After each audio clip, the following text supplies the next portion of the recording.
네, 여러분들 반갑습니다. 오늘 굉장히 중요한 순서들이 많은 날이네요. 헌신 예배시기도 하고 또 단기 선교를 나가시는 분들을 이렇게 축복하고 찬양하는 시간이기도 하고요. 갑자기 제가 나왔는데 갑자기 정적이 흘러가지고 이 뒷감당을 어떻게 해야 되나 지금 그러고 있습니다. 저는 단기 선교를 가는 사람도 아니고, 근데 또 국외 선교원의 아까 그것을 알려주는 그 국외 선교원의 일원도 아니고요. 어떻게 또 이 시간들을 잘 끌고 갈까라는 생각을 했습니다. 늘 마음속에 있는 교회고요. 또 이 교회 안에 하나님의 선한 일들이 이루어지시기를 바라는 마음으로 이제 바라보고 있는 한 사람입니다. 오늘 제가 나누고자 하는 이야기는요, 여러분들 어떤 선교에 대한 강의하는 시간이기보다는 아마 여러분들에게 어쩌면 축복의 이야기 또는 조금이라도 이 시대 가운데 살아계신 우리 하나님 아버지의 마음을 좀 나누고 같이 마음에 담는 그런 시간들이 되지 않을까라는 그런 마음으로 말씀을 준비했습니다. 우연히 얼마 전에 한 SNS에서 사진을 한 장 보게 되었습니다.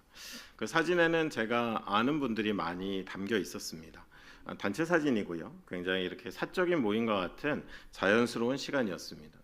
근데 의외로 제가 이런저런 사역으로 알고 지내는 목사님도 계셨고요. 또 선교사님도 여러 계셨고, 거기에는 기업을 하시는데 굉장히 하나님의 뜻을 쫓아 기업을 하시는 그런 분도 계시는, 이상하다 이분들 마치 합성해 놓은 것처럼 제가 아는, 제가 존경하는 그런 분들이 한 자리에 모여 있는 사진을 우연히 발견했습니다. 물론 그 사진 안에 있는 분 중에 제가 모르는 분들도 섞여 있었습니다. 나중에 그 사진에 대한 이야기를 좀 알아보니까요, 저는 몰랐는데 그분들이 다 한 교회 출신이고 비슷한 시기에 신앙생활을 같이 했던 그런 분들이었습니다. 당연히 또 궁금해집니다. 그 교회는 어떤 교회였을까? 엄청난 대형 교회 아니었고요. 한 지역에 있는 그냥 지역 교회였지만 유독 그 교회 출신들 가운데 참 다양한 영역에서 하나님 나라의 일을 위해서 애쓰고 수고하는 그런 분들이 많이 배출됐다라는 것을 그 사진 한 장으로 알 수가 있었습니다. 뭔가 그분들이 해왔던 사역을 알다 보니까요, 도대체 그 교회는 어떻게 교육을 했길래, 그 교회는 어떠한 특별함을 갖고 있길래 그렇게 많은 사람들이 다양한 분야에서 다양하게 활동을 하고 있을까라는 그런 생각이 들었습니다. 먼저는 그분들 각자가 갖고 있는 그런 전문성들을 저는 굉장히 높이 평가하고 있었습니다. 영적인 깊이도 그렇고 사회적인 어떤 활동에 있어서의 전문성도 그렇고 또 선교사나 목회자로 있는 분들의 사역에 그런 어떤 수준이나 이런 것들을 저는 굉장히 좋게 보고 있었습니다. 그런데 더 제 안에 그 사진이 크게 다가왔던 것은 그분들의 서로의 관계인 거예요. 그 각자의 영역에 살아가는 분들이 그렇게 친밀하게 어깨동무를 하고 얼굴을 거의 부비듯이 사진을 찍은 그 한 장의 사진은 이분들이 참 가까운 분들이구나라는 것들을 알게 했습니다. 그리고 한 걸음 더 나아가서는 그분들이 모여있는 것이 정기적인 모임이다라는 것을 알게 되면서 참 그 교회가 복되다라는 생각을 하게 되었습니다. 교회를 통해서 자랐던, 청년부터 자랐던 그들이 곳곳에서 하나님의 나라를 위해서 참 존경받는 사역을 하고 있는 그 한 장의 사진 속에서 그 교회가 참 복되다, 그 교회를 기억하는 모임이 참 복되다라는 생각을 하게 되었습니다. 오늘날 선교의 흐름 가운데서 저는 오늘 여러분들 선교 헌신 예배이기 때문에 선교 이야기하러 왔습니다. 선교의 흐름 가운데서 지역교회 역할에 대한 많은 이야기들이 있습니다. 어떤 교회는 선교단체를 어떻게 보면은 선교단체보다도 더 열정적으로 활동을 하는 교회들도 있지만, 기본적으로 가장 귀하고 쓰임받는 교회의 모습 중에 한 가지는 하나님의 꿈, 하나님의 뜻이 자라는 거룩한 터가 되어주는 것이 지역교회로서의 지속적이고 가장 귀한 역할이다라는 것을 보게 됩니다. 그 교회에서 말씀을 배우고 그 교회에서 선교를 배우고 그 교회에서 하나님 나라의 뜻과 시대의 상황들을 들어가며 자란 이들이 각자의 부르심을 따라서 하나님이 부르신 그곳에서 아름답게 사역하고 있는 것이, 저는 작고 지역에 있는 교회지만 그 교회가 참 명문교회다라는 생각이 들게 되었습니다. 여러분, 저는 사실 마음만 애정만 가득 갖고 있지 해운대 제일교회를 잘은 모릅니다. 하지만 여러분에게 축복의 말씀을 건넨다면 여러분의 교회가 명문교회가 됐으면 좋겠는데요. 정말 사람들이 이렇게 우러러보는, 참 부러워하는 교회가 되었으면 좋겠는데요. 저는 다른 건 잘 모르겠고, 여러분 해운대 제일교회라는 이 터 가운데서 자라는 이들이 어느 곳에 있든지 하나님을 경외하고 예배하며 내게 주신 전문성과 내게 주신 부르심을 따라서 사역하고 그들이 교회를 기억하고 그들이 서로를 기억하는 그런 모습들, 아마 여러분의 교회를 통해서 그런 모습들이 우리 안에 드러났을 때 저는 세상은 어떻게 얘기할지 모르지만 저는 하나님 앞에서 또 그 뜻을 귀히 여기는 사람들 앞에서 여러분의 교회는 명문교회, 정말 귀한 교회, 시대에 쓰임받는 교회가 될 거다라는 것입니다. 오늘 본문 가운데서요, 저희가 읽은 예레미야 17장의 역사적인 배경을 조금만 들여다볼 필요가 있습니다. 그냥 저는 뭐 이렇게 성경을 연구하는 학자는 아니기 때문에 그냥 여러분들에게 좀 기본적인 이해를 위한 말씀만 드리려고 합니다. 예레미야 선지자가 이 말씀을 증거하고 있을 때의 상황들을 보면요, 조금 유다라고 부르는 남유다지요, 유다라고 부르는 이스라엘 백성들 가운데 좀 복잡한 상황이 벌어지고 있었습니다. 머리가 복잡해요. 무슨 이야기냐면 전 세계를 호령하던 아수르라는 제국이 기울어지면서 이제 떠오르는 힘은 바벨론인데요. 이제 이쯤 되면 남유다가 강력한 국가가 아닌 이상은 좀 줄타기가 필요합니다. 세상에 어떤 손을 잡아야 우리의 국익에 도움이 되고 어떤 손을 잡아야 우리가 좀 생존할 수 있을까라는 그런 계산, 그런 셈법이 굉장히 복잡한 시기 가운데 선포되어진 말씀입니다. 그들은 지금 정신이 없습니다. 세상에는 누구의 손을 잡아야 될까? 어떤 나라 편을 들어야 될까? 누구와 가깝게 지내야만 우리에게 유리할까라는 것들을 고민하는 그런 상황 가운데 예레미야 선지자가 이 말씀을 선포하고 있는 것입니다. 그들의 머릿속에 마음속에 가득 찬 것은 오로지 우리가 기댈 힘은 어디에 있는가라는 그 질문에 대한 답만 찾느라고 조금은 복잡하고 조금은 분주한 마음 가운데 지금 살아가고 있는 것을 선지자는 바라보고 있는 것입니다. 그들의 모습을 하나님 앞에 지켜보던 선지자가 이제 나무의 비유를 통해서 그들의 삶과 그들의 상황들을 증거하고 드러내는 말씀이 우리가 읽었던 말씀 가운데 등장을 합니다. 오늘 본문은 17장 7절로 8절인데요. 그 말씀 가운데서 앞에 있는 5절, 6절을 보면 같이 말씀을 보면 두 가지의 나무가 등장을 하게 됩니다. 그리고 이것이 선지자가 주는 강력한 비유가 됩니다. 오늘 본문 바로 앞에 먼저 등장하는 나무를 잠깐 살펴보겠습니다. 5절로 6절에 있는 말씀인데요. 제가 한번 읽어드리겠습니다. 여호와께서 이와 같이 말씀하시느니라. 무릇 사람을 믿으며 육신으로 그의 힘을 삼고 마음이 여호와께서 떠난 그 사람은 저주를 받을 것이라. 그는 사막의 떨기나무 같아서 좋은 일이 오는 것을 보지 못하고 광야 건조한 곳, 건조한 땅, 사람이 살지 않는 땅에 살리라라고 이야기되어 있습니다. 자, 여러분, 하나의 나무가 먼저 등장을 합니다. 우리가 이 나무를 그냥 사막의 떨기나무다라고 일단 이야기를 하겠습니다. 근데 여러분, 우리가 두 절 말씀이지만 읽어봤을 때 역사적 배경과 함께 지금 유다라고 하는 이 이스라엘 백성들의 형편을 그대로 비유하고 있다라는 것을 우리는 금방 알 수가 있습니다. 사막의 떨기나무는 그렇습니다. 사람을 믿으며 육신으로 그의 힘을 삼고 마음이 여호와께서 떠난 사람이다라고 비유되어져 있습니다. 앞서 말씀드린 것처럼 하나님을 찾고 하나님의 능력을 바라기보다는 사람을 믿으며 육신으로 그의 힘을 삼고, 여러분 이 말 무슨 이야기죠? 당장 눈에 보이는, 더 쉽게 얘기하면 당장 세상에서 이건 능력이야, 이건 힘이야 라고 할 만한 것들을 절대적으로 의지하며 살아가고 있는 모습을 이야기하는 것입니다. 그런데 그런 사람들을 5절이 뭐라고 이야기하냐 하면 마음이 여호와께서 떠난 사람들이다 라고 이야기합니다. 비유지만 말 그대로 돌직구같이 지금 이스라엘 백성들의 모습을 선지자는 이 비유를 통해서 너희는 사막의 떨기나무와 같은 모습이다 라고 들춰내고 있는 것입니다. 세상의 힘을 두리번거리며 중요한 것은 육신의 힘이다, 우리는 힘이 있어야 돼 라고 살아가는 모습들입니다.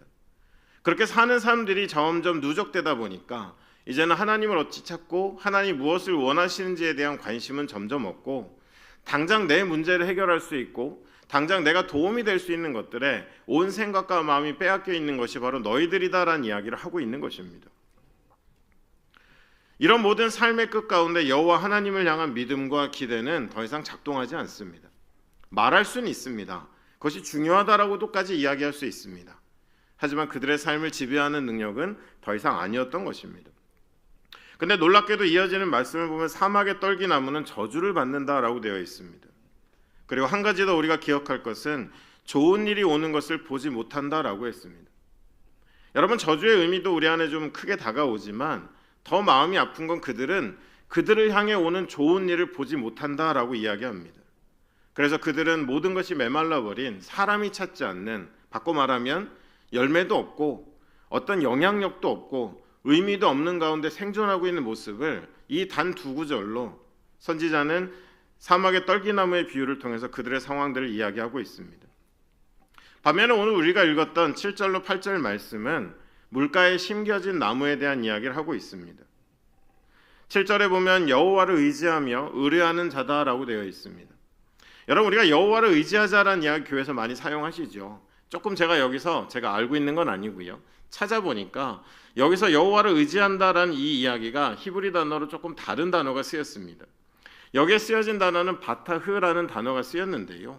그냥 우리가 여호와를 의지해야지, 여호와를 바라봐야지라는 그런 것이 아니라 이 바타흐라는 단어는 뭐냐 하면 단순히 그렇게 해야지가 아니라 적극적으로 열정적으로 최선을 다해서 그것에 대해서 의지하고 의뢰하고 따라가고 기대는 것들, 적극적인 행동을 담고 있는 의미가 바로 이 바타흐라는 단어 가운데 담겨 있는 의미입니다. 전적인 신뢰예요. 물가에 심겨진 나무와 같은 인생은 어떤 인생이냐 하면 나 하나님 믿어라고 이야기하고 감정적으로 이성적으로 난 동의해가 아니라 나의 삶을 통해서 끊임없이 그 하나님을 의지하고 여호와를 의뢰하고 여호와 이름을 찾고 찾는 삶을 살아가는 사람들, 바로 그와 같은 사람들을 물가에 심겨진 나무다라고 이야기하고 있는 것입니다. 어떤 단어보다도 성경에 등장하는 의뢰하고 의지한다라는 단어보다도 능동적인 단어가 쓰여진 것입니다. 그리고 그런 자는 7절에 보니까 복을 받게 되었다라고 이야기합니다. 그럼 여러분들 앞에 사막의 떨기나무에 있는 그가 받는 그와 같은 인생이 받는 저주와 그리고 물가에 심겨진 나무가 받는 복은 어떤 것일까? 저주를 받기 원하는 사람들은 없죠. 복을 받기 원합니다. 근데 저주가 무엇인지 복이 무엇인지를 정확히 아는 사람들은 또 상대적으로 그렇게 많지는 않은 것 같습니다. 저주라는 의미로 쓰여진 히브리 단어는 말 그대로 아루루라는 단어가 쓰였는데요. 그리고 복이라는 말은 잘 아시듯 바라크라는 단어가 쓰였습니다. 근데 여기서 여러분 복잡한 이야기를 하는 것이 아니라 저주는 뭐냐? 하나님과 상관없어지는 것입니다. 바라크라는 복은 뭐냐? 우리는 복 그러지만 원래 바라크라는 말은 무릎이란 뜻인데요. 이 무릎이란 뜻이 언제 쓰였냐 하면 신이 우리에게 준 모습을, 신이 우리에게 맡겨진 사명을 우리가 받아들인다라는 의미로 고대 근동 가운데 사용했습니다. 그러니까 여러분들 사막의 떨기나무 같은 인생이 받는 저주는 무엇입니까? 열심히는 살아가고 머리도 굴리는데 뭔가 열심히 이 땅의 문제를 해결하며 살아가는데 점점 하나님을 의뢰하는 것도 없고 하나님과 상관 있는 일을 점점 하지 않는 것입니다. 반대로 여러분 물가에 심겨진 나무는 무엇입니까? 내 최선을 다해서 내가 할 수 있는 최선을 다해서 여호와 하나님의 이름을 부르고 그 하나님의 뜻을 구하며 살아가고 내 모든 인격과 삶이 그에 의지하며 살아가는 사람에게는 복이 주어지는데 그는 점점 더 진한, 농도 진한 하나님의 백성이 되고 그의 살아가는 삶은 하나님의 뜻을 이 땅 가운데 이루어가는 인생이 된다라는 것을 오늘 성경은 우리에게 이야기해주고 있는 것입니다. 여러분들 아까 8절 말씀에 물가에 심겨진 나무를 이야기하면서 이런 표현이 나와요. 뿌리가 생명을 다하고 더위가 올지라도 두려워하지 않으며 가무는 해도 걱정이 없고 열매는 계속 맺는다라고 그의 삶의 모습을 묘사하고 있습니다. 여러분 혹시 기억나시나요? 아까 사막의 떨기나무는 우리 안에 있는 여러 가지 일들을 비유하는 가운데 뭐라고 이야기되어져 있냐면 그에게 오는 좋은 일을 그는 보지 못한다라고 이야기하고 있습니다.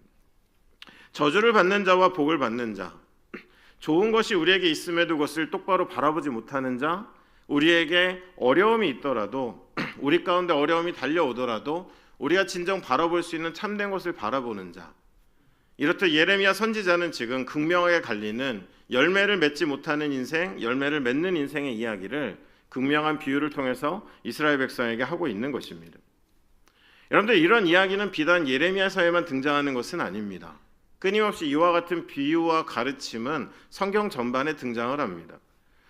여러분 요한복음 15장 5절로 7절에 그리스도와의 연합을 이렇게 표현하고 있죠. 여러분 잘 아시는 아마 암송하시는 분들 많은 그 말씀입니다. 제가 한번 읽어드릴게요. 나는 포도나무여 너희는 가지라.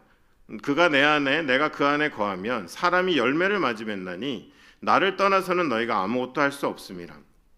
사람이 내 안에 거하지 아니하면 거기처럼 밖에 버려져 마르나니 사람들이 그것을 모아다가 불에 던져 사르느니라. 너희가 내 안에 거하고 내 말이 너희 안에 거하면 무엇이든지 원하는 대로 구하라. 그리하면 이루리라.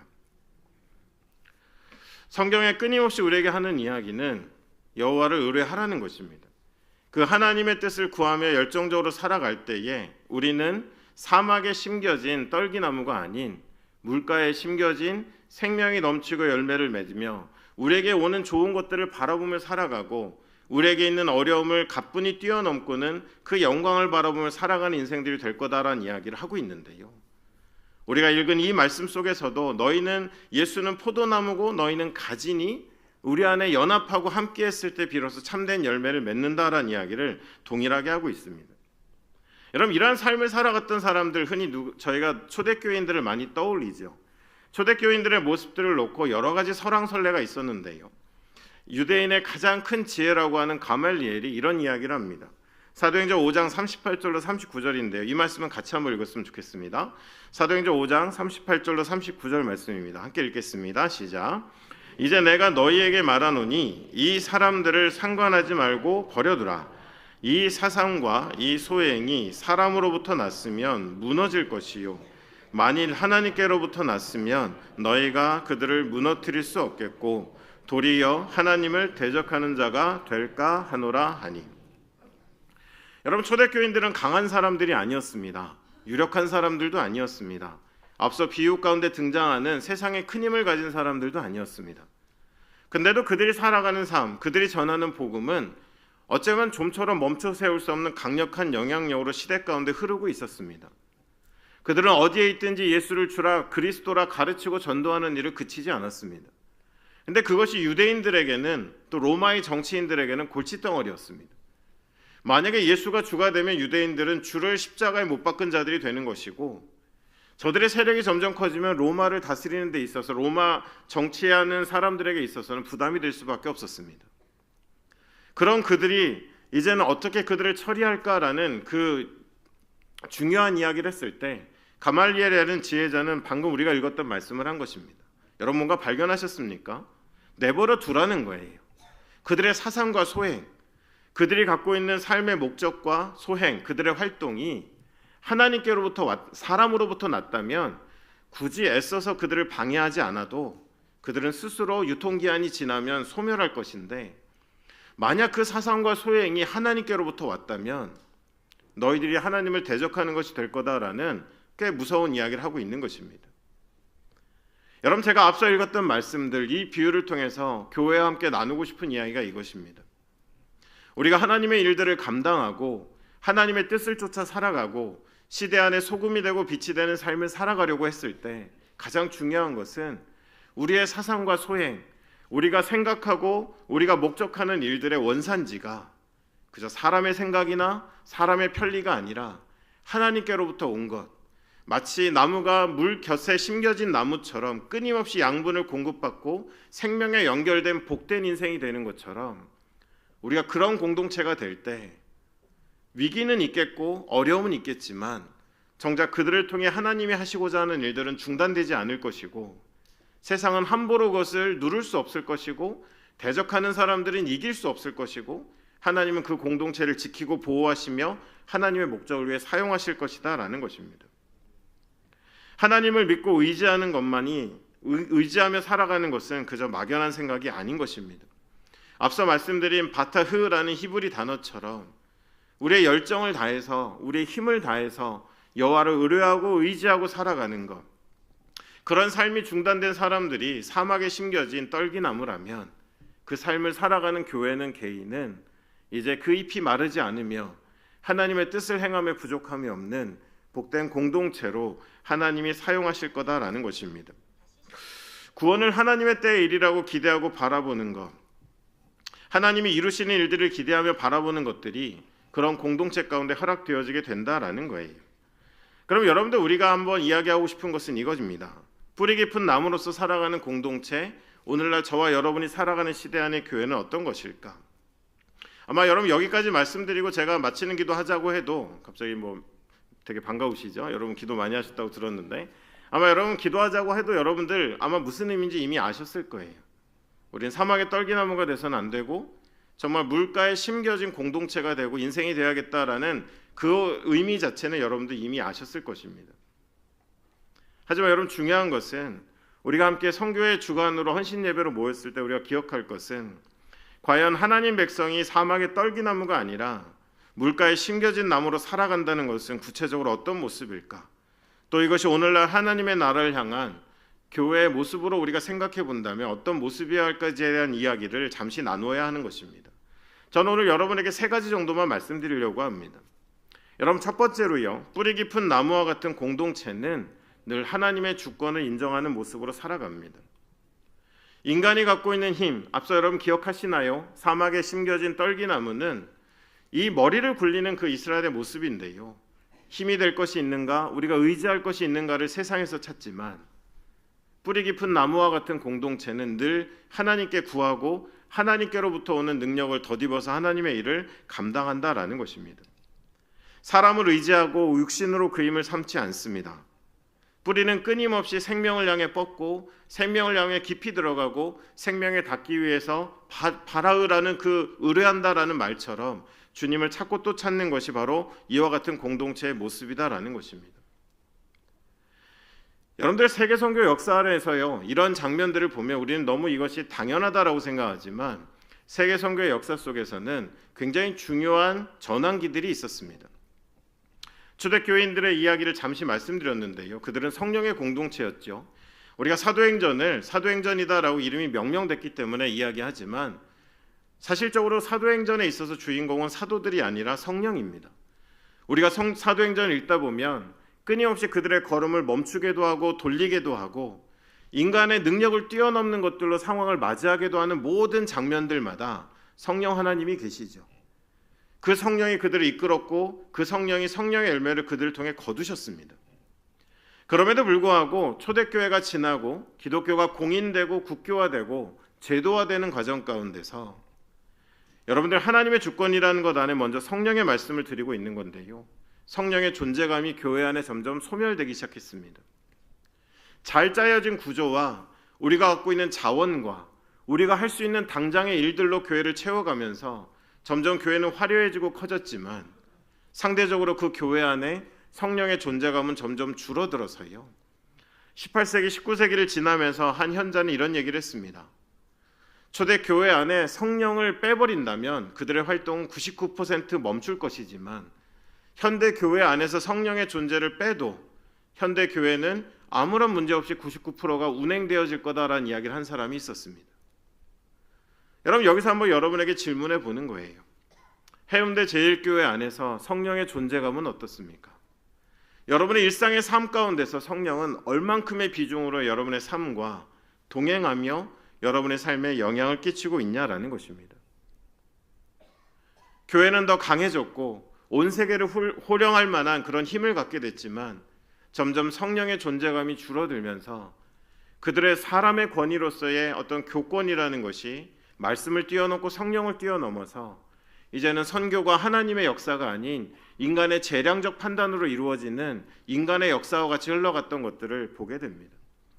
심지어 그 선교의 연장선에서 힘이 없는 나라를 정복하고 그들의 것들을 착취하면서도 그것이 선교의 일환이 되고 그들이 했던 모든 활동들이 미화되는 것까지도 이르게 됐던 것도 어쩌면 바람 불듯 우리에게 와서 우리의 걸음을 인도하시던 성령의 존재감이 교회 안에 사그러들었을 때, 소멸했을 때 어느덧 교회는 당장 눈에 보이는 힘에 더 집중하고 당장 보이는 결과의 모든 것들을 맞추는 그런 모습으로 흘러가게 되었다라는 것입니다. 여러분들, 1900년대 들어오면서 서구는 이런 꿈을 꾸게 됐습니다. 서구의 힘 있는 그 선교가 전 세계로 확산되기 시작하니까 이제 우리의 세대 가운데 주님 오시게 할 수 있겠다라는 자신감으로 차고 오르게 되었습니다. 그래서 1910년 에딘버러 세계 선교사 대회에서는 그들은 이제 얼마 남지 않았다, 이제 전 세계를 기독교로 덮을 수 있다라는 생각을 하게 됐습니다. 근데 정작 그들이 그런 꿈을 꿀 때 세계대전이 일어났습니다. 우리가 얼마 전에도 경험했던 팬데믹이 일어났습니다. 경제 대공황이 일어났고요. 더 어처구니 없는 것은 기독교 복음화율이 90%가 넘는다는 국가들이 전범 국가가 됐습니다. 우리가 전한 복음이 무엇이고 우리가 했던 선교가 무엇인가라는 회의적인 질문들이 1900년대 초반에 쏟아지기 시작했습니다. 그리고 하나님의 은혜 가운데 발견했습니다. 인간의 선교였구나. 하나님의 선교. 그래서 미시오데이라는 표현을 쓰기도 하고 더 미션 오브 갓이라는 표현을 쓰기도 하는데요.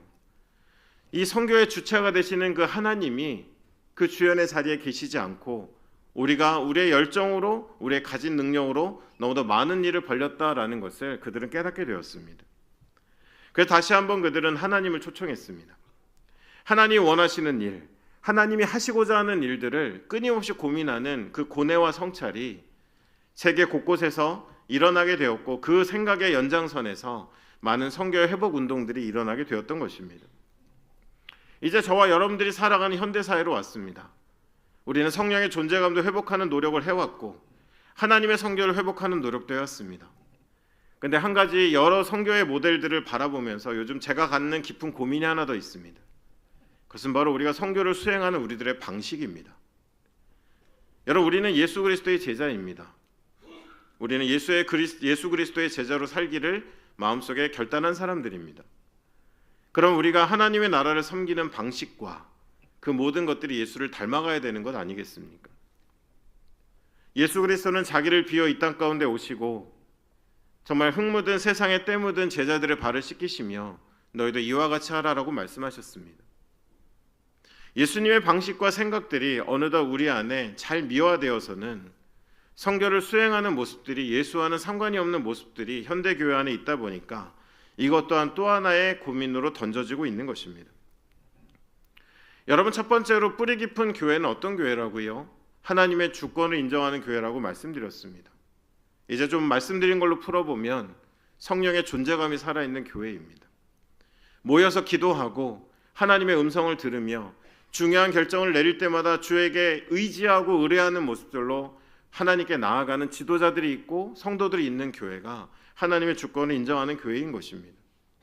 또한 우리가 선교를 수행할 때에도 이것이 주인이 하나님이시다라는 것을 기억하며 나만의 열심이 아닌 하나님의 뜻을 행하는 자들로 우리가 그 일을 감당하는 것, 그리고 더 나아가서는 이 모든 하나하나가 자기를 낮추고 비우신, 우리를 위하여 모든 것을 내어주신 예수 그리스도를 닮아가고 있는지를 돌아보며 우리가 그 일들을 감당할 때 그와 같은 교회를 하나님은 거룩한 터로 쓰시며 이 땅 가운데 뿌리 깊은 나무로서의 하나님의 일을 감당하는 교회의 모습으로 흘러가게 될 것이다 라는 것입니다. 여러분, 마태복음 24장 14절에 보면 모든 민족의 복음이 증거돼야 그제야 끝이 온다라는 이야기가 있습니다. 거기에 쓰여진 모든 민족에게 전파되리니 라는 단어는 시제로는 미래 수동태가 쓰였습니다.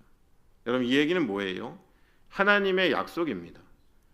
우리에게 오는, 앞서 기도하신 그 내용들을 들어봐도요, 우리에게 밀려오는 많은 이주민들, 또 우리가 가서 만나는 사람들, 다만 우리는 최선을 다해서 예수같이 예수의 모습으로 복음을 전하는 것입니다. 우리가 그렇게 살아가면 끝이 오는데 복음은 땅끝까지 전파될 거다라는 것을 예수님께서 약속해 주신 거지, 우리가 열심히 해가지고 뭔가 우리의 통계를 높이면 주님이 저 장막 뒤에 계시다가 이제 때가 됐구나, 내가 등장할게 라고 하는 주님을 우리가 앞당기는 것이 아닌 우리의 충성 가운데 하나님이 그 약속을 이루신다라는 우리에게 명령이 아닌 언약으로 주신 것도 우리는 기억할 필요가 있습니다. 여러분들, 우리 안에 있는 선교와 하나님 주신 것들을 점검할 때에 우리는 이와 같이 우리가 늘 하나님의 주권을 인정하고 있는지를 살펴볼 필요가 있는 것입니다. 여러분들, 갈라디아서 6장 7절로 9절에 이런 말씀이 있습니다. 같이 한번 읽어볼까요? 갈라디아서 6장 7절로 9절 말씀입니다. 함께 읽겠습니다. 시작. 스스로 속이지 말라. 하나님은 업신여김을 받지 아니하시나니 사람이 무엇으로 심든지 그대로 거두리라. 자기의 육체를 위하여 심는 자는 육체로 썩어질 것을 거두고 성령을 위하여 심는 자는 성령으로부터 영생을 거두리라. 우리가 선을 행하되 낙심하지 말지니 포기하지 아니하면 때가 이름에 거두리라. 뿌리 깊은 나무와 같은 공동체는 이와 같이 성령을 심고 성령의 열매를 거두는 공동체다라는 것입니다. 두 번째로 뿌리 깊은 나무는 아까 우리가 7절 8절에서 본 것처럼요, 그 공동체는 하나님의 계절에 반응하는 공동체입니다. 뿌리 깊은 나무는 계절의 변화에 그저 울고 웃고 일희일비하지 않습니다. 그것은 당연한 계절의 흐름이다라는 것을 알고 때로는 내 가지에 아무것도 달리지 않아도 압니다. 때가 참에 열매를 거둘 것을 알기 때문입니다. 그 계절에 맞는 모습들로 나아가는 것이죠. 최근에 저희 집에서 저는 세 자녀를 기르고 있는데요, 가끔 아이들에게 조금 유감이 있습니다. 지금 여러분, 부산도 매우 추운데요, 지금 서울도 더 춥습니다. 서울에서 내려오면서 부산을 기대했는데 아까 내리자마자 약간 배신당했습니다. 따뜻할 거야 이런 생각했었는데. 근데 요즘 아이들에게 제가 약간 불만이 있는 게 뭐냐면 옷차림입니다. 엊그저께도 저희 가족들이 외출을 하는데 영하 7도 8도 정도 됐는데 구멍이 숭숭 뚫린 그 크록스라는 신발을 신고 둘째가 나오는데 영 못마땅해 갖고 제가 꾹 참으면서 그래 패션이겠지 젊은 세대겠지 생각했습니다. 더 설상가상으로 막내는 반바지를 입고 나오더라고요. 그래서 제가 뭐 이야기해봐야 꼰대 소리 들을 것 같아서 크게 이야기는 안 했지만 계절에 맞는 옷은 아니었었습니다. 여러분 잘 아시는 시편 1편 3절에 보면 되게 비슷한 말씀이 있죠. 복 있는 사람은 이라고 이야기하며 3절에 이렇게 되어 있습니다. 그는 시냇가에 심은 나무가 철을 따라 열매를 맺으며 그 잎사귀가 마르지 아니한 같으니 그가 하는 모든 일이 형통하리라 라고 되어 있습니다. 뿌리 깊은 나무는 계절 가운데 반응합니다. 때를 분별하는 것이죠. 여러분 철없다라는 말을 언제 합니까? 철이 없다라는 말이 바로 이런 의미거든요. 때를 분별하지 못하고 우리가 지금 해야 될 일이 무엇인지를 잘 모르는 것입니다. 여러분 우리가 선교를 이야기할 때 사명이란 단어를 많이 사용합니다. 저도 선교단체에 있으니까 사명이란 단어 참 많이 사용합니다. 그럼에도 불구하고 지난 몇 년 동안 저에게 훨씬 더 중요하게 비슷한 발음인데 더 중요하게 다가온 단어가 있습니다. 그것은 뭐냐 하면 공명이라는 단어입니다. 여러분 어려운 이야기 아니에요. 우리 초등학교 때 여기 또 국민학교 세대들도 계시니까요. 다 배웠습니다. 그냥 소리급새를 양쪽에 놓고 같은 주파수의 소리급새는 한쪽만 진동시켜도 또 다른 쪽도 떨어져 있는데 신기하게 진동하는 것을 공명현상이다라고 이야기합니다. 서로의 주파수가 맞으면 그 진동이 전달되는 것을 의미합니다. 여러분 가장 복된 교회가 무엇일까요? 하나님과 주파수가 맞는 교회입니다. 우리가 사명이란 멋진 단어로 헌신이란 멋진 단어로 우리가 했던 많은 사역들을 나열하지만 좀처럼 하나님과 주파수가 맞지 않는 교회들이 참 많이 있습니다. 하나님 우실 때 같이 울 수 있고 하나님 보시기에 이것이 참 큰일인데 큰 걱정이다라고 할 때 하나님 참 큰일입니다. 큰 걱정입니다라고 반응할 수 있는 그와 같은 개인, 그와 같은 공동체가 바로 사명 이전에 하나님과 공명할 수 있는 하나님과 주파수가 맞는 모습이다라는 거예요. 여러분 선지자 요나의 모습을 기억하십니까? 여러분 영 주파수가 안 맞는 사람입니다. 니느웨로 가라고 그러는데 거기 니느웨 사람들 싫다고 안 갑니다. 그리고 물고기에 먹히고 정신 좀 차렸나 했는데 또 자기 집을 거르고 있던 박넝쿨들이 다 그 햇볕에 말라버리니까 온갖 불평을 다 합니다. 그 요나서의 마지막에 하나님이 딱 한마디 하시잖아요. 참 답답한 마음을 토로하시면서 너는 그 한낱 네 그늘 만들어주던 박넝쿨도 아끼는데 내가 어떻게 그 수많은 사람들과 생축들이 살아가는 니느웨를 아끼지 않을 수가 있겠냐라는, 성경에 적혀 있지 않지만 좀 내 마음 좀 알아줄 수 없냐라는 그 하나님의 탄식 어린 마음들이 요나서 마지막에 기록되어져 있습니다. 여러분 계절이 되어 열매를 맺을 때 열매를 맺는 나무입니다. 어려운 때를 지나며 견디고 버틸 때는 견디고 버티는 나무입니다. 하나님이 우리에게 주신 계절을 알고 그 계절에 반응하는 것이 뿌리 깊은 나무와 같은 공동체의 모습이다라는 거예요. 여러분 노아가 방주를 지을 때에 저는 한번 상상해 봤어요. 하나님이 아무리 눈 씻고 봐도 아무리 둘러봐도 인간들의 악함이 하나님의 마음을 아프게 하던 시대입니다. 단 한 사람 노아가 순전하게 하나님 말씀대로 살아가고 있었어요. 방주를 지으라고 하니까 산 위에 방주를 지으라고 하니까 사람들은 조롱했지만 노아는 방주를 지었습니다. 여러분 저는 상상해 봤어요. 그때 어땠을까? 하나님은 인생들 바라보며 가슴이 답답하신데 노아 한 사람 바라보며 숨 쉬시는 거예요. 여러분 그런 사람들 있잖아요. 나 인생이 너무 힘든데 정말 숨쉬게 해주는 친구, 숨쉬게 해주는 자녀, 숨쉬게 해주는 나의 영적인 친구들을 만났을 때 우리 숨 쉰다, 숨 좀 쉬겠다라고 이야기하지 않습니까? 그 답답한 시대 속에서 하나님은 노아 보며 숨 쉬고 계셨어요. 이 끝이 보이지 않는 일을 감당하면서 노아는 하나님 바라보며 숨 쉬고 있었을 것입니다. 여러분 이런 거예요. 모든 교회가 다 이렇게 살아가진 않습니다. 모든 예수를 믿는다는 사람들이 이와 같은 존재는 아닙니다. 우리가 사명을 많은 일을 사명으로 감당하는 것보다 어쩌면 더 중요한 것은 이 세대를 바라보고 미전도 종족들을 바라보고 우리에게 밀려오는 수많은 다른 문화를 가진 사람들을 바라보고 젊은 세대를 바라보며 하나님 어떤 마음을 갖고 계실까라는 것들에 같이 공명할 수 있는 그 개인과 공동체, 여러분 그것이 계절 가운데 반응하는 뿌리가 깊은 나무와 같은 공동체일 거다라는 것입니다. 어제 제가 서울 경기도에 있는 한 지역 교회에서 저희도 단기팀인데요, 일본으로 가는 팀 강의를 섬겼습니다. 일본에 대한 여러 가지 조사를 하고 새로운 자료들도 들여다봤어요. 여러분 일본에 있는 기독교가 여러분 어느 정도의 비율이 되시는지 여러분 알고 계십니까? 그래서 서울보다 여기가 더 가까우시잖아요, 일본과. 좀 알고 계시나요? 가끔 다녀오시나요? 저는 뭐 부산에 계신 분들은 오사카에 가서 우동 한 그릇 먹고 점심 드시고 오시고 뭐 그런 줄 알았는데 아닌가요? 여러분 일본이 지금 두 가지 기현상이 있습니다. 한 가지는 뭐냐 하면 기독교가 굉장히 어렵습니다. 지금 성도들이 한 30만 조금 넘는다라고 통계청은 내놨고 0.7% 정도 얘기하는데요, 그중에 90% 이상이 50세 이상의 성도입니다. 교회는 다 텅텅 비었고 목회자들의 수급률은 2% 3%밖에 되지 않습니다. 어쩌면 교회가 2030년까지 소멸할지도 모르겠다라는 전망들이 나옵니다. 근데 여러분 또 하나의 이상한 현상은 뭐냐? 최근에 한국에서 가장 젊은 선교사들이 많이 헌신하고 몰려가고 있는 나라 중에 한 곳이 일본입니다. 실제로 저희 웩이라는 단체의 팀에서도 지금 가장 급성장하고 있고 젊은 사역자들이 모여드는 곳이 일본이라는 현장입니다. 저는 하나님 뭔가 일을 하시려고 준비하시는 것 같아요.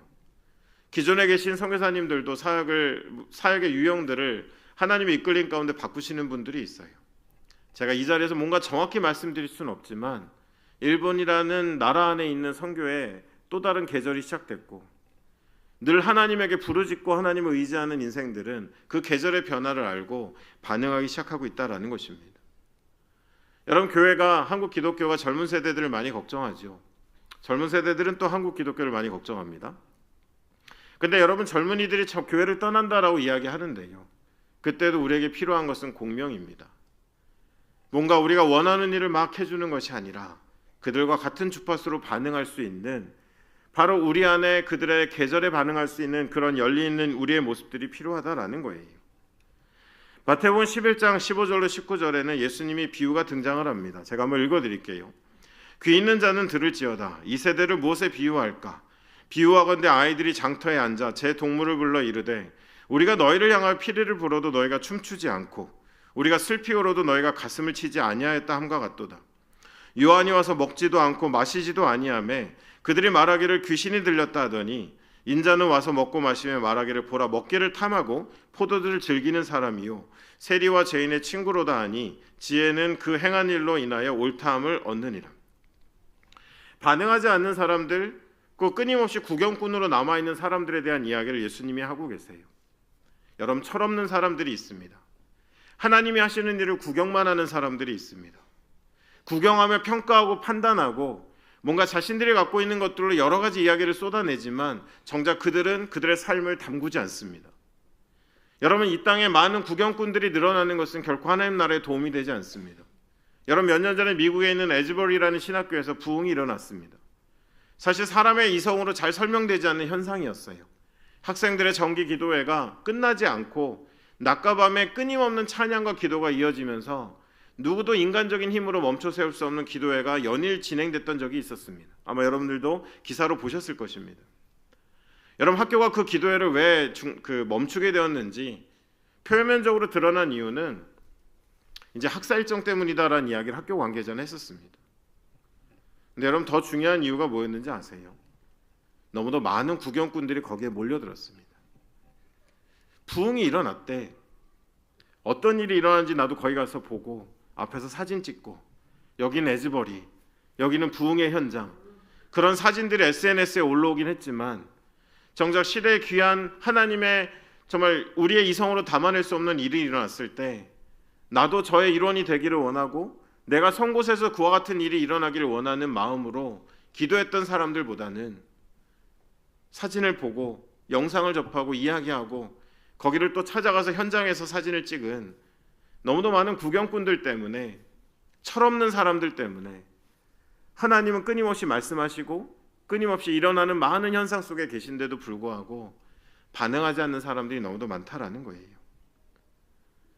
여러분 성교부의 일이 아니라, 그저 어떤 특별한 사람들의 일이 아니라 적어도 하나님의 나라 회복이라는 거대한 이야기 속에 예외인 교회도 예외인 인생도 없다라고 했을 때 혹시 여러분들 선교의 구경꾼으로 살고 계시지는 않습니까? 너무도 제한된, 여기 아까 읽었던 말씀에 지혜는 그 행한 일로 인하여 옳다함을 받는다라고 되어 있는데 굉장히 지혜가 있는 것처럼, 굉장히 많은 걸 아는 것처럼 많은 평가를 하지만 정작 나의 삶은 관객석에 있고 응원석에 있고 좀처럼 하나님 나라를 위해서 내 것을 드리지 못한 채 살아가고 계시지는 않냐라는 것입니다. 여러분, 마지막으로요, 뿌리 깊은 나무와 같은 공동체는 하나님의 서사 안에서 살아가게 됩니다. 서사는 거대한 이야기다라는 뜻입니다. 여러분 잘 아시는 연속극과 같은 대화 드라마와 같은 이야기를 이해하는 것입니다. 뿌리 깊은 나무는 하나님의 위대한 이야기 가운데 계절의 변화를 경험하면서 우리에게 올 좋은 것들을 기대하면서 살아갑니다. 하나님의 거대한 질서 안에서 살아가는 것입니다. 여러분, 물가에 심겨진 나무가 그렇잖아요. 뭔가 애써서 스스로 하기보다는 위대한 자연의 질서에 자신을 내어 맡기고는 계절의 변화를 느끼면서 때가 됐을 때 열매를 맺으면서 살아가지 않습니까? 어쩌면 견고하고 겸손했던 초대교인들은 이와 같이 큰 서사에 살아갔던, 그래서 크리스토퍼 라이트라는 분은 초대교인들을 이야기하면서 자기가 속한 그 이야기를 아는 백성이다라고 그들을 명명했었습니다. 힘은 없지만, 삶은 어렵지만, 어쩔 때는 내 형제자매들이 감옥에 갇히고 처형도 당하지만 그들이 견고하고 겸손할 수 있었던 이유는 나는 어디서부터 왔는지 알고 나는 어디로 가는지를 아는, 내가 지금 보는 이 현상과 이 장면만이 내 인생의 전부가 아니라 나는 위대한 하나님의 이야기 속에 있다라는 것을 믿고 살아갔기 때문에 그들은 견고했고 그들은 겸손했었다라는 것입니다. 여러분, 성경은 하나님의 위대한 서사입니다. 우리는 잠깐 등장했다 퇴장하는 겁니다. 아무리 위대한 선교사도 하나님의 선교를 쥐락펴락할 수는 없습니다. 우리는 하나님 주신 그 은혜 가운데 부르실 때 잠깐 등장합니다. 그리고 최선을 다해서 정말 물가에 심겨진 나무처럼 그분을 찾고 찾으며 내게 맡겨주신 일들을 감당합니다. 그리고 때가 참에 우리의 모든 사명을 감당하고 우리는 퇴장합니다. 왜냐하면 하나님의 선교는 우리라는 인생보다 훨씬 크고 위대한 이야기이기 때문에 그저 그 이야기 속에 내 인생이 있고 내 자리가 있다는 것에 감사하며 살아가는 그런 견고하고 겸손한 인생으로 살아가는 사람들, 바로 그 사람들이 서사 가운데 살아가는 사람들이다라는 것입니다. 여러분들 자녀들 신앙 걱정을 많이 하시죠. 다음 세대 어떡하냐라고 염려하시죠. 막 주일학교에다 예산도 더 편성하시고 다음 세대 사역자들도 뽑고 하실 것 같습니다. 근데 여러분, 제가 김 빠지는 얘기 한 가지 드리겠습니다. 여러분, 우리 자녀들에게, 우리 손주들에게, 우리 주변에 있는 젊은이들에게 정말 신앙을 전수하고 싶으면 여러분, 가장 중요한 것은 무엇입니까? 주일학교 역할도 있지만 내가 만난 어른들이 이 땅이 전부가 아닌 것처럼 살아주셔야 합니다. 그들이 주중에 만나고 직장에서 만나고 학교에서 만난 어른들이 그렇게 거창하게 기도하고 그렇게 위대하게 이야기하는 분들이 마치 이 땅이 전부인 것처럼 서사 속에 살아가는 것이 아니라 그저 당장 내가 머물고 살아가는 삶의 모든 것들이 매몰되어 살아가면 아무리 여러분 주일학교를 쥐락펴락하는 뛰어난 다음 세대 사역자를 데려와도 아이들에게 신앙이 심겨지지는 않습니다. 여러분, 선교는 그런 겁니다. 하나님이 먼저 시작하시고 하나님이 완성하실 거대한 이야기의 교회를 초청하시는 겁니다. 인생들을 부르시는 겁니다. 내가 당장 재주가 없고 능력이 없어도 모든 열방이 주께 돌아오길 위하여 기도할 수 있습니다. 그 일을 하는 사람들에게 함께 격려하고 함께하는 일들을 우리가 감당할 수 있습니다. 그리고 마치 이 땅이 전부인 것처럼 온갖 것들에 마치 오늘 말씀의 시작 때 등장하는 이스라엘처럼 어느 힘에 기대서 어떤 힘을 내 삶에 붙들어서 조금 더 나은 삶이 되볼까라는 초라한 모습이 아니라 생명의 심기운 바 되어서 계절을 따라 열매를 맺는 인생이 되기를 원한다면 우리는 바로 그 하나님의 위대한 서사 속에서 잘 등장하고 잘 퇴장하고 교회로서 우리들도 잘 등장하고 잘 퇴장하는 믿음과 순종을 가진 백성으로 이 땅을 살아가야 할 것이다라는 것입니다. 여러분, 해운대 제일교회가 그런 교회가 되셨으면 좋겠습니다. 가장 이 지혜 가운데서 뭐 한국 교회가 어렵다, 무너진다, 끝난다, 온갖 노이즈들을 만들어낸 사람들이 많지만 우리는 서사 속에 살고 있기 때문에, 우리에겐 창조주가 계시고 우리에겐 다시 오실 왕이 계시기 때문에 오늘 우리가 읽었던 말씀처럼 햇살이 내리쬐고 정말 고난이 와도 그것을 바라보고 그 안에 갇히는 것이 아닌 우리에게 올 좋을 것들을 바라보면 복된 인생이 되는 것. 여러분, 그때 하나님께서 해운대 제1교회를 정말 하나님의 목적대로 또 마음껏 사용하실 것이다 라는 것입니다. 여러분, 말씀을 정리하면서요, 말씀 한 구절을 더 읽겠습니다. 우리 열왕기상 8장 41절로 43절 말씀입니다. 열왕기상 8장 41절로 43절에 있는 말씀입니다. 같이 한번 읽겠습니다. 주의 백성 이스라엘에게 속하지 아니한 자 곧 주의 이름을 위하여 먼 지방에서 온 이방인이라도 그들이 주의 크신 이름과 주의 능한 손과 주의 펴신 팔의 소문을 듣고 와서 이 성전을 향하여 기도하거든 주는 계신 곳 하늘에서 들으시고 이방인이 주께 부르짖는 대로 이루사 땅의 만민이 주의 이름을 알고 주의 백성 이스라엘처럼 경외하게 하시오며 또 내가 건축한 이 성전을 주의 이름으로 일컫는 줄을 알게 하옵소서. 여러분들, 교회 저도 관심은 있다고 말씀드렸잖아요. 여러분, 교회가 새로운 성전을 또 건축하시는 일에 매진하고 계신 거 알고 있습니다. 여러분, 우리가 마지막으로 읽은 이 말씀은 정말 그 다윗의 마음이 먼저 피어올랐죠.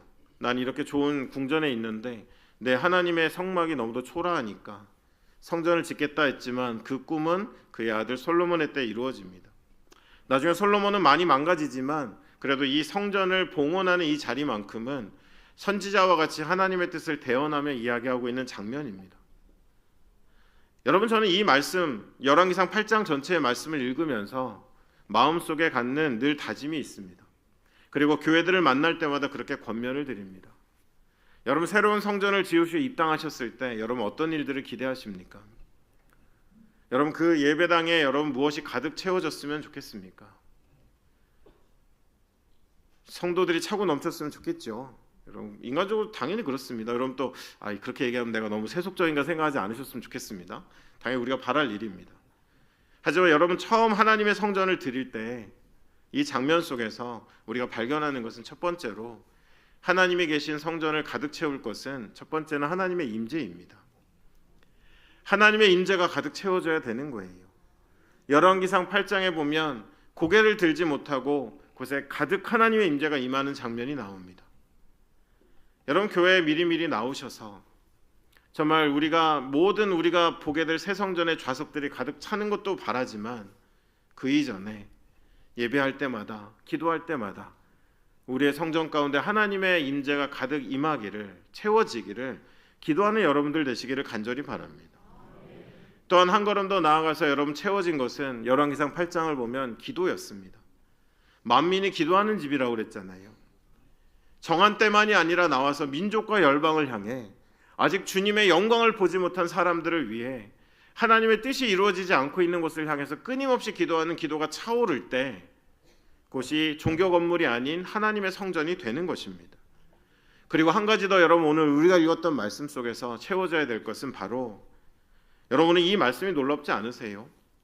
나중에 어리석어진 이스라엘 백성들은 그 성전이 오직 예루살렘 이스라엘만을 위한 것이다 라고 생각했었지만 솔로몬은 뭐라고 하고 있습니까? 모든 이방인들이 이 성전에 나아오고 하나님이 하나님 되심을 알게 하시고 그들도 하나님을 섬기는 자가 되게 해달라라는 소망을 담아서 대언하고 있는 장면이 나옵니다. 먼저는 그 하나님의 교회 가운데 채워야 될 것은 임재이지만 또 기도이지만 또 한 가지 여러분, 우리가 잊지 말아야 될 것은 하나님이 바라고 구하시는, 지금도 살아계신 하나님이 그토록 바라시는 하나님의 꿈, 하나님의 소망이 가득 채워지고 가득 차오르는 것이 종교 건물이 아닌 뿌리 깊은 나무로서의 공동체, 바로 하나님의 성전이 될 것이다 라는 것입니다. 여러분, 저는 선교 동원을 하는 사람입니다. 저 사람 눈하고 마주치면 선교사 되는 거 아니야? 불길한데 여러분, 어디서 내 인생을 망치려고 여러분 그런 생각 하십니까? 여러분, 저는 그렇게 동원하는 사람 아닙니다. 하지만 이 말씀은 끝으로 드리면서 제가 마무리하려고 합니다. 여러분, 예수님을 사랑하십니까? 여러분 주변에 진짜 사랑하는 분들에게 있어서 그분들이 슬퍼하면 여러분 어떻게 하십니까? 같이 슬퍼하니까 그게 진짜 사랑하는 겁니다. 한 사람이 슬퍼하고 있는데 속으로 고소해하고 있으면 사랑하는 거 아니잖아요. 여러분들이 사랑하는 사람이 기뻐하면 여러분 어떻습니까? 자동으로 우리도 기뻐집니다. 그래서 여러분 제가 갖고 있는 정의는 진정한 사랑은 그 대상과 너와 나의 구분이 점점 사라지는 것입니다. 여러분 예수님을 사랑한다라는 것은 예수님과 나와의 구분이 사라진 온전한 연합을 의미합니다. 그분의 눈물이 나의 눈물이 되고 그분의 기뻐하심이 나의 기뻐하심이 될 때 우리는 온전히 연합한 것입니다. 그리고 한 걸음 더 나아가서 여러분들이 정말 예수님을 사랑하신다면 예수님의 꿈이 우리의 꿈이 되어야만 합니다. 예수님의 그 꿈이 나와 무관하지 않아야 되는 것입니다. 저는 여러분 믿습니다. 지금도 여호와의 열심으로 일하시는 하나님은 모든 백성이 주께 돌아오기를, 무너진 세상이 회복되기를, 하나님의 나라가 이 땅 가운데 임하기를 원하시며 하나님의 교회들을 부르고 계시는데요. 여러분 해운대 제1교회가 제가 오늘 나눈 이야기들 속에 제가 사진의 이야기로 시작했는데요. 정말 여러분의 교회가 그런 거룩한 터 명문교회로 거듭나기 위해서 하나님의 꿈을 가진 사람들이 자라는 곳이 되기를 간절히 바라고요. 사막에 심긴 그 떨기나무처럼 세상의 힘만 기웃거리는 것이 아니라 하나님을 찾고 찾으며 하나님의 일을 이 땅 가운데 이루어드리는 뿌리 깊은 나무, 물가에 심겨진 나무와 같은 공동체로 끝까지 쓰임받는 여러분들 되시기를 간절히 축원드립니다. 기도하겠습니다. 사랑의 하나님 아버지, 하나님께서 귀한 교회를 오랜 세월 이끌어 오셨습니다. 하지만 더 길고 위대한 역사 가운데 하나님은 순종하지 않는 자들 안에 탄식하시며 믿고 순종하는 자들을 불러서는 하나님의 나라의 서사에 초대하셔서 하나님의 뜻을 이루어 가셨습니다. 해운대 제1교회를 축복하며 기도합니다.